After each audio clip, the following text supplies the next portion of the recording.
Talking with Lachlan Morton this year in the Basque Country, just kind of discussing how like on our given day, like if we're on good form and it's the right race and we have the opportunity, we can climb with, I don't want to say anybody, but we can climb with some of the best in the world.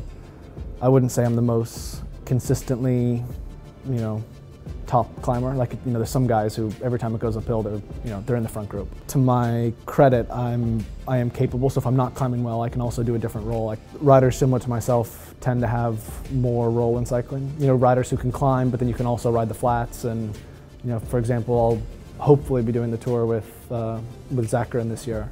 So if I can make it over the climbs with him and then I'm in the front group, I can also ride the flats. If you have a, I'm not calling out Fabro, but he's 50 kilos or something. It's like, if he makes it over the climb, which he should, and then you have to pull on the flats for 20K, it's like, that's a big effort for him to pull on the flats when you have, other bigger riders around. To my surprise, I've actually gotten along really well with the Russian riders, and especially with Zakarin, who we've become actually pretty good friends, which is, I don't want to say a surprise, but I think there's a stigma in the US that Russians and Americans tend to butt heads. But I've been rooming with him at all the races I've been to, and yeah, we get along really well. And he's his English is improving every time we go to a race because he always wants to practice. And first team camp, he was actually rather shy to speak with me. I think he maybe was a bit intimidated. An American guy coming from Sky. Over the first camp we spoke and talked a bit, and then by the second camp, yeah, we decided to room together, and yeah, he's a cool dude. Yeah, well, I think that was part of the reason to bring me to the team, was to have, give him some more support in the mountains. And, I guess I have experience having ridden 2 Grand Tours with Froome and a Giro with Mikel Landa, so having experience of riding for a leader who's capable of podiuming or winning a race. The biggest thing I learned was just how to manage myself and what hard work looks like. And I think it's all teams now are training super hard and going to altitude camps, and you have team chefs at races and all these kind of marginal gain aspects throughout teams. But I think a thing that I've brought to this team is the fact that sometimes these marginal gains aren't really gains at all. And it's almost a psychological advantage that Sky has, in the sense that they are doing these little things that other teams are curious. They're like, oh, why do, we can't beat them because they have mattresses and they have a chef and they have this big, kitchen truck.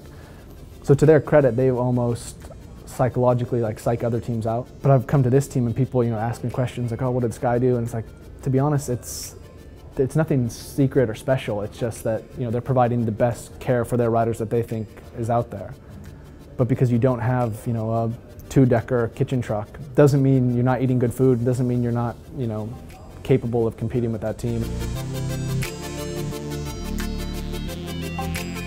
Yeah, he's brought me a lot of, I guess, belief in myself, and he's seen, he was a former rider in a domestique, so he knows the job, he knows the role in the sport. He saw what I did as under 23, and kind of like you said, was like a talented climber in the under 23s. Then I came to Sky, and he saw me in races like riding the front after 10K on the flat. I guess he essentially thought I was wasting my talent. I wasn't being given an opportunity to perform where I should be performing, which is kind of nice to have someone believe in you again, because at Sky, because it's such a big team with such a big budget and big riders, it's like you kind of get put in this corner of like, okay, this is what you're good at. You can just we know you're reliable in these situations, so you can do that. But it's very hard to climb the pecking order in a team that, is that, rich with talent.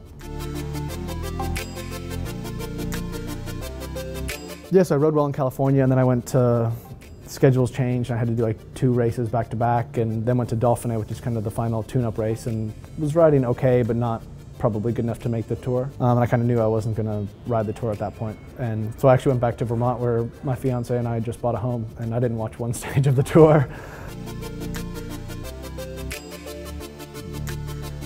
I mean, to be honest, I've kind of thought about it a couple times throughout the year, and it's really a dream come true. And I've done plenty of big races, and I find it interesting sometimes that I'm still such a fan of cycling. Watching an old documentary about US Postal, and I was like, you almost get excited to watch it, and you're like, wow, that's cool, look, they're doing this race and they're preparing for this race.